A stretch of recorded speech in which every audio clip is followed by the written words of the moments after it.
What's up, guys and gals? Welcome back to another video. Today we are here with another Bendy and the Ink in the Dark revival video. I did say I was about to do a Sims video. I just realized that, so I don't know if I should do this. I'm gonna do this first, then I'll do the Sims video. Sims video is gonna be like a short video after this, so yeah. I'll do this video, then I'll do a Sims video. Today we're gonna be reacting to Super Horror Bros. Bendy in the Dark Revival 4 trailer analysis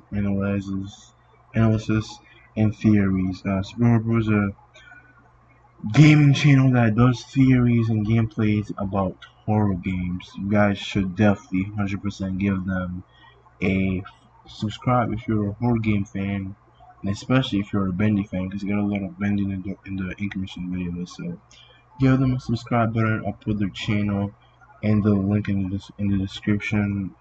So yeah, I'm really hyped for this game. I cannot wait for this game. We got 12 more days till we're back in the studio. 12 more days, bro. I gotta say something before I start the video. That studio is big as fuck. Oh my god. They literally have a whole fucking town. They have another town now. I know the last game, I think the last chapter, they had a town, a whole cave town. Now we have another town in the studio. That studio is big as fuck. Like, literally, what the fuck, bro? That's some big ass studios. Our studio is this big for an animation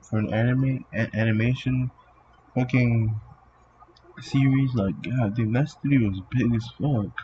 They got villages and that shit, like crazy, bro. They got states and that shit, bro. Like, this is literally the underworld over here, like, literally big ass studio. But without further ado, let's get into this. Make sure to like and subscribe for more Bendy and the Dark video. I think after this video, my next video is gonna be me literally playing the game, because I don't really have anything else to speak about it. I already did my trailer breakdown. I do my trailer breakdown. I don't think I did a trailer breakdown. I said I was gonna do a trailer breakdown, but I'll change my mind.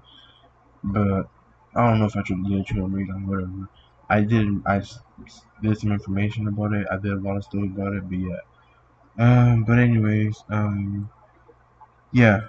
I think this might be my last video before we play the game, if I'm able to play the game, because you know how this computer is. If you've been on this channel for a long time, this computer, every time, literally, let me show you, every time that I play a big game, this is what happens to my computer. Every time I play a big game, this is literally what's going to happen to my computer. Look, I'm going to show you literally a gameplay of me, like, literally, bro. A gameplay, quick, before we get into this shit. Make sure to like and subscribe before you guys want more videos. Look at, I'm about to show a quick gameplay of what happens when you play on this phone, when I play video games on this phone. The crazy part, this was my best Fortnite game. I got like 10 to 11 kills. I'm not a big gamer. Look at this shit, This is what happens when I play big games. It's lagging, bro. It's literally lagging. It's not like that crazy right now, but I'm gonna skip the part. And see, it literally lags the fuck out, which I hope doesn't happen when I play Bendy and the Dark Revival. So let's pray for that not to happen, so I could play it smoothly, smooth gameplay and stuff. So yeah, without further ado, let's get into this video. Here we go. SuperHorrorBro Mike here, and in today's video, we take a second look at the new trailer for Bendy and the Dark Revival, as we break down the finer details and theorize as to what both this new story and gameplay mechanics may bring. Rather than go through the trailer frame by frame, I will instead break this analysis into sections, which examine points of interest and things you may have missed. So sit back, relax, and let's deep dive into the latest trailer for Bendy and the Dark Revival. Archgate Pictures. Something that you may have missed in this trailer was the inclusion of Archgate Pictures, and this actually allows us to place a time frame to the story of this game, suggesting it takes place after the death of Bendy creator Joey Drew and far after the events of the original Bendy and the Ink Machine. Archgate Pictures is a studio owned by CEO Nathan Arch, who gives an introduction to the Bendy comic book collection Crack Up Comics. This introductory message is dated 1972. That's a long time in the Ink Machine. That's a long time from the US and The the thing Ink about Machine. this introduction is that Nathan explains how he purchased the rights to Joey Drew's estate, including the Bendy franchise, presumably after Joey passed away. This would mean that the events of Dark Revival are almost certainly based in the Damn, 1970s. bro. That's like almost 10 years, bro. Literally 7 years apart. And it's not even 1970, 1970s, so it might be like 10 years, 15 years of gap, age gap, time gap, and stuff from the Ink Machine. I said it already in my last video that it was a sequel and stuff to the game. The game's a sequel, maybe like a prequel sequel, because we get in the trailer looks like we get stuff like scenes that happened before the Ink Machine was a thing, and the Ink Machine went out of control and stuff. But this game is gonna be mostly a sequel because the Wilson, the guy on the mic, was taking credit for killing Bendy when Henry killed Bendy. So that's literally like the ending of Bendy and the Ink Machine. So that's definitely a sequel, obviously. Like I said on my With the last video. events of Bendy and the Ink Machine taking place in 1963. It would mean that around 10 years have passed since Henry 10 years. braved the studio and encountered Damn, evil. are we even gonna see Henry then? Unless, because remember he's in a loop, so we should see Henry probably, maybe. We should see Henry probably in the game because he's in a loop still, I guess. That nigga's been in a loop for 10 years. That's kind of fucking tough. I feel bad. As we go through this video, you'll notice several Easter eggs that tie directly back to Joey Drew's apartment and confirm this theory. It also seems after Joey's passing, Nathan Arch made a film dedicated to his legacy titled Joey Drew, The Man and the Demon, which we see advertised on these banners. Audrey is a mysterious character, but we can theorise as to her place in the story when looking not only Probably to like the the content animator of the or trailer, colorist. but also an additional screenshot found on the Joey Drew Studio website. Audrey is an animator at Joey Drew Studios, now under the ownership of Archgate Pictures. We see her drawing a familiar frame of animation in this shot here. This frame can be found in the short film Cheap Seats, a Bendy cartoon first directed by Joey Drew in the 1940s. As evidence suggests that the story takes place long after that decade, we can surmise that Nathan Arch went about remastering certain cartoon episodes after acquiring the franchise from his old friend. In fact, Nathan references his plans to archive Joey's masterworks in the Bendy comic collection. When looking at this screenshot, we get a clearer view of Audrey's workspace and can pick up on a few notable sites. The first is this framed award which has been given to Audrey for being Employee of the Month. It seems Audrey works long hours for the studio, and her hard work did not go unnoticed. This explains why she is working alone at the studio when everyone else has gone home for the night. Late night, another crazy deadline. You can do this, Audrey. The second point of interest is this framed picture. Feel familiar? Avid Bendy fans will recognise at the end of the picture last as the game, one I'm that pretty Henry sure. drew for his old pal Joey, a picture we see framed and hung on the wall of Joey's apartment during the final moments of the original game. In this moment, we also hear a child's voice. Tell me another one, Uncle Joey. This little girl is hinted to be Henry's daughter, though this is unconfirmed, visiting her Uncle Joey who used to regale her of tales of his storied career. The fact we now see this picture hanging beside Audrey's desk strongly suggests that she may in fact be the little girl now grown up. Oh shit. If Dark Revival is set roughly a decade after the Yeah, events of it has been 10 years, so what?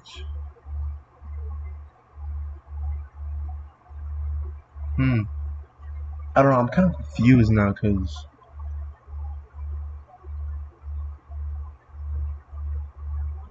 if that was the end of Bendy, then why is there no ink and stuff here?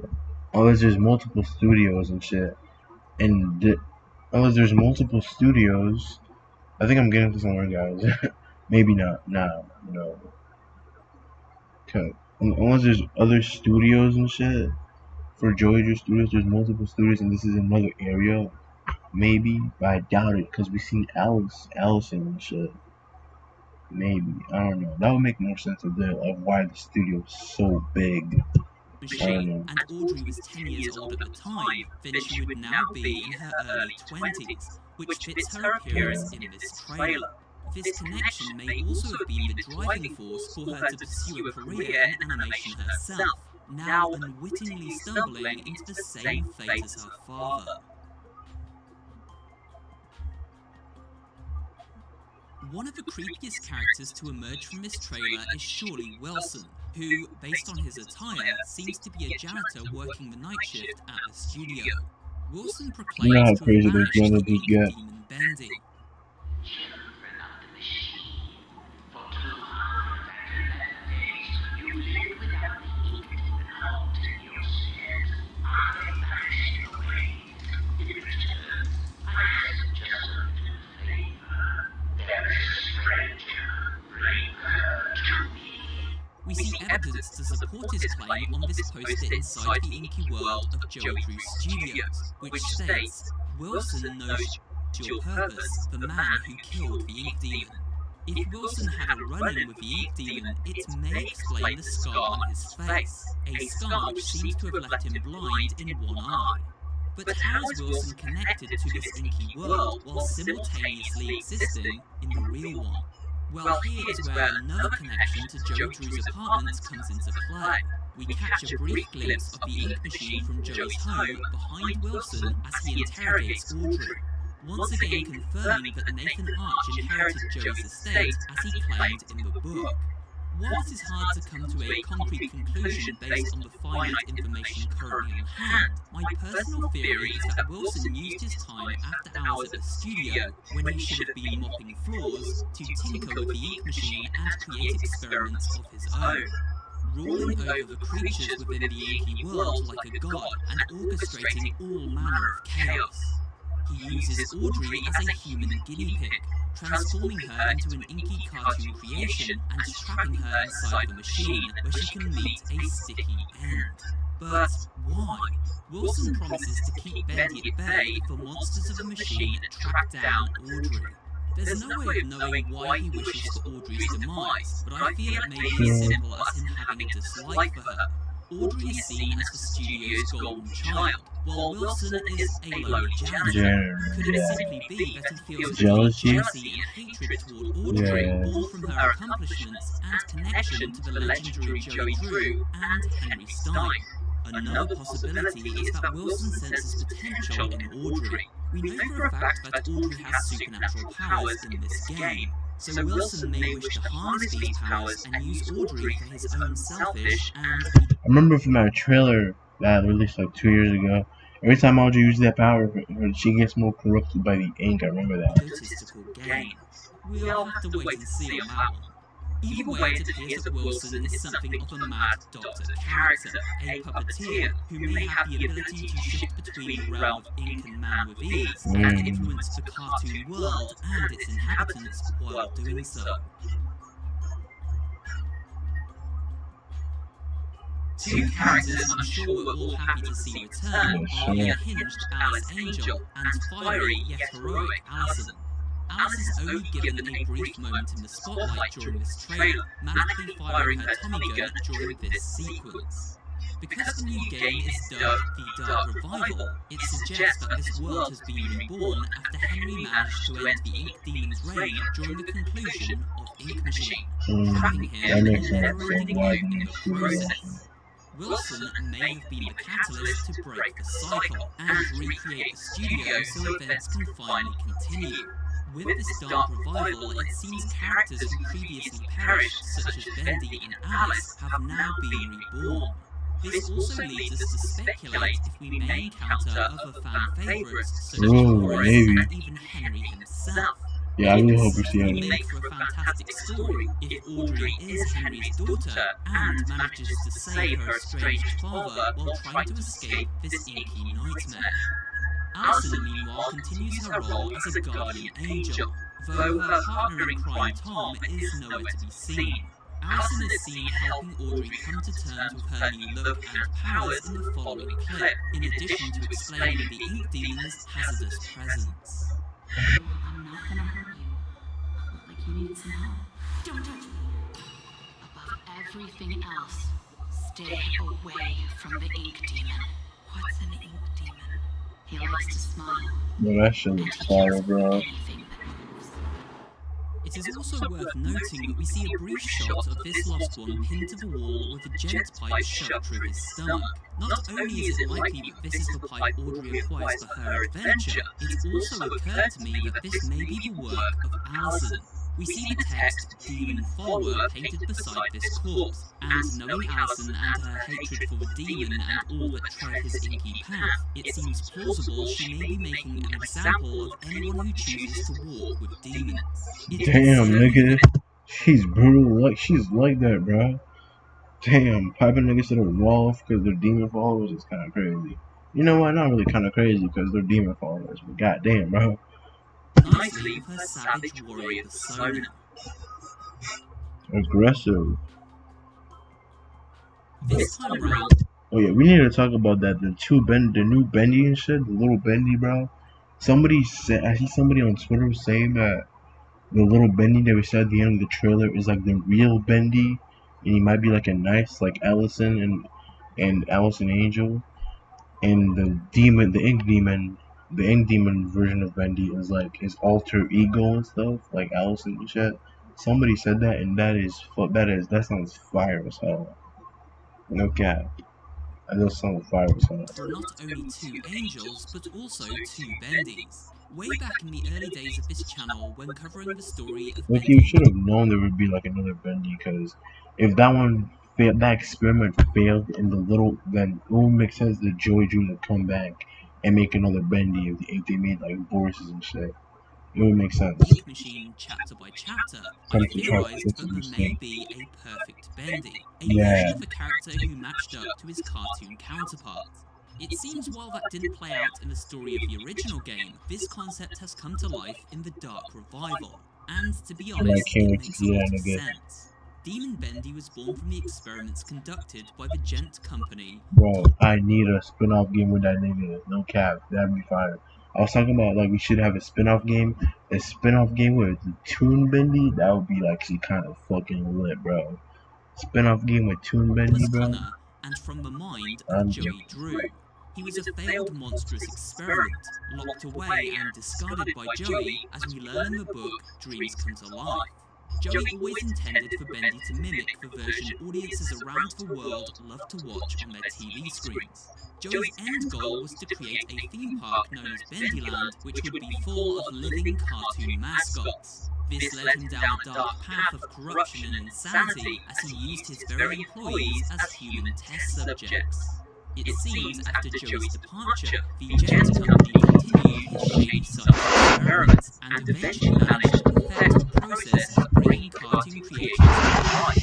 This explains the cute, lovable baby Bendy you see on screen now. While his place in the story is currently unknown, I imagine his pint-sized hero will join Allison in aiding Audrey's escape from her inky prison. Whatever his role may be, it gotta appears save though little baby Bendy. Bendy has been No matter restrained what. as he is found locked within this room playing with a toy train, suggesting he is very valuable to whoever created him, and they wish to keep him safe and secure. Of course, Demon Bendy returns too, and his revival certainly looks to be decidedly dark. We only glimpse his silhouette and a quick shot here of his mangled hand. But even from these teasers, it is obvious his form is more twisted and terrifying than that seen in the first installment. Spines protrude from his shoulders, his gloves are torn. This ink demon is not the same beast we dealt with during Henry's journey back in 1963. Yeah. We've now looked through the main cast of He characters, looks lit, no cap. but for our host, Bro, the character design in this game is 10 times better than the last game, bro. I'm pretty sure I said that in the last video, but those character design looks fucking beautiful. Gorgeous. No cap. of others both new and old on show in this new trailer. The Butcher Gang return and look scarier than ever before. Yeah. Their designs now refined and animations more ferocious. This inky text may also suggest a 4th member of the gang is waiting in the wings. Oh. the Lost Ones make a comeback too, She this was time far more detailed with both male and female variants. Ooh, I didn't know that. It makes sense, the long hair. Male and female girl. This is fire, no cap. It's actually fire, bro. Now, this game is about to turn me up, bro. Turn me up, bro. I cannot wait for this game, bro. One of the Lost Ones can be heard shouting the following dialogue. This line suggests that denizens of the studio know who Audrey is and want her to leave immediately. Whether this is simply because Probably blame her for all that shit, because Joey's gone. Wilson has unleashed the Ink Demon and promises not to banish him until Audrey is dealt with, or perhaps these creatures are aware of her connection to Joey and Henry. Yeah. Two men feared in this world, though both for very different reasons. We are also introduced to a friendly Lost One who Audrey appears to save from a hole in the floor. This could be a new character who aids Audrey through the story in the same way as Allison and Perfect Bendy. Perhaps it's an NPC who we can help out An NPC. in return for rewards along the way. Y'all think, bro, that would be kind of cool if this was like a little bit like a open world where you could choose the story and side quest. That'd be kind of cool, okay? These as options. Were there side quests in the other game? I don't remember. I don't know. Also, bro, that'd be kind of cool. You could explore the studio without having to do the story and shit. Side quest characters to seek out off the beaten path. Next, we have this doll-like character who seems to be part inky humanoid and part machine, wearing a mechanical mask as she politely catches Audrey up on goings-on around the studio. Most everyone here either can't speak or they're completely mad.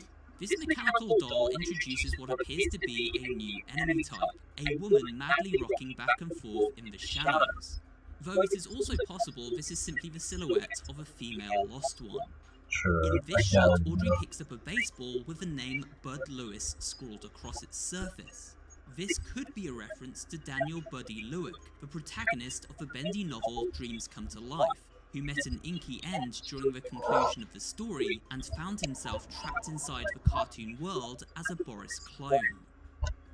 Finally, we have this hulking monstrosity, who I have simply labelled This hulking monstrosity. the Brute, a giant walking mass of ink who seems to have derived from the searcher enemy types seen in the original game, who we also... Bro, it feels so weird, like, the Bendy and the Ink Machine looks so different from this game. This game is a huge step up. This looks so different. Everything is like literally more detailed. briefly glimpsed in this trailer. The Brute seems to be able to smash through walls and picks up fallen debris No, you telling me I can't hide? I can't juke in such that as game? vent plates, timber, and gears as it Oh, does so. Maybe defeating these beasts will provide items required to progress through the studio, such as cogs for electrical boxes. Now we've covered all of the new story details and characters found in the trailer for the Dark Revival, let's take a quick look at some general gameplay mechanics I spotted along the way. Firstly, we have the ability to scavenge for supplies, just as we did in spin-off game Boris and the Dark Survival. Need another spin-off game, Joey. Need another spin-off game. Audrey can Put two and Bendy on that shit. open drawers and cupboards around the studio, and some of these seem to contain schematics which I assume will feed into the weapon upgrade mechanic on display in this shot here. By collecting up the correct parts, we will be able to enhance the gent pipe and strengthen it, allowing Audrey to access new areas of the studio and better protect herself against the monstrous onslaught of enemies lying in wait around every corner of this inky realm. Furthermore, we see Audrey seems to have some new powers of her own. In this sequence, she performs a ground slam on an unfortunate Lost One, while in this shot she seems to electroshock a searcher and absorb its life force.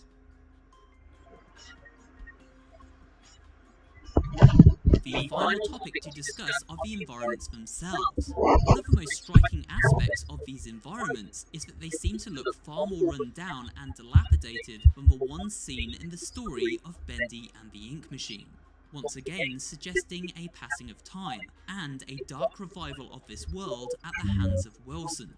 Familiar locales return, such as the iconic Heavenly Toys workshop seen here. There are also many new locations, such as employee recreation rooms, a stately manor, and even a market strip, containing all manner of stores and even a bowling alley. When we think back to Bendy and the Ink Machine, we remember Henry engaged in a number of amusement park minigames during the 4th chapter. So it seems like Audrey may get to partake in a game of bowling, whether that simply be for fun or as part of a puzzle. We also see the return of those life-saving miracle stations, Oh yeah, though enemies are now that's far more aggressive, wow. trying to rip the door off its hinge as Audrey manages to That's scary as fuck, bro. We're gonna have to deal with that now? That's kind of crazy. escape inside.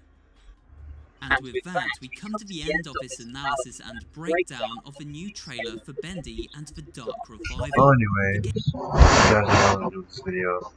This game's about to be more scary than the last one. Look at, bro. And I was shitting bricks playing the last one. Looking at scary as shit, because you never know what's gonna come and shit. So yeah, bro. I'll leave you guys here. Hope you guys enjoyed this video. I'll do a Sims video like right now, probably like a few minutes. I don't know, I'm tired as fuck, bro. I don't know, that Sims video is coming out right now. I'll see you all next time, and we are out. Peace.